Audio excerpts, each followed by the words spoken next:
दिल्लीत एका पुस्तक प्रकाशनाला जात नाही, मी दिल्लीमध्ये जो काही रुसवा फुगवा आहे शरद पवार अजिबात रुसवा फुगवा नाही. कशा करता पवार साहेबांशी, माननीय शरद पवारांशी कसलाय रुसवा फुगवा?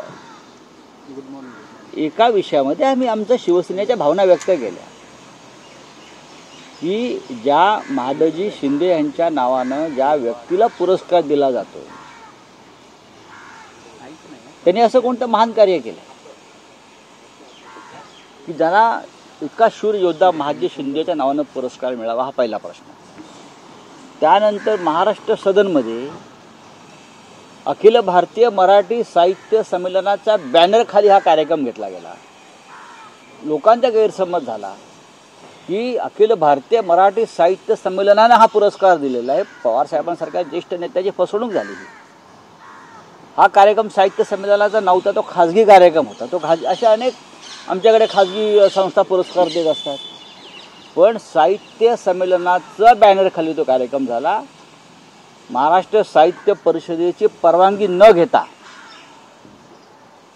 साहित्य परिषदेची परवानगी न घेता तो अत्यंत संमेलनाचं नाव वापरून, गैरवापर करून तो पुरस्कार दिला गेला. तिथे आमचा आक्षेप आहे. असे पुरस्कार खूप मिळतात हो, असे पुरस्कार खूप मिळतात.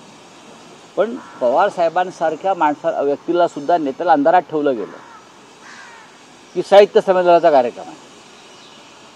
त्याच्यामुळे आमचा त्याच्यामध्ये आज तुम्ही स्टेज शेअर करत आहात, मग काय झालं? थेट नाराजी व्यक्त केली. त्यानंतर 2 आठवड्यांनी तुम्ही स्टेज मी अजिबात नाराजी, बघा, नाराजी व्यक्त करणं ही लोकशाही आहे. 2 स्वतंत्र विचारधारा आहेत.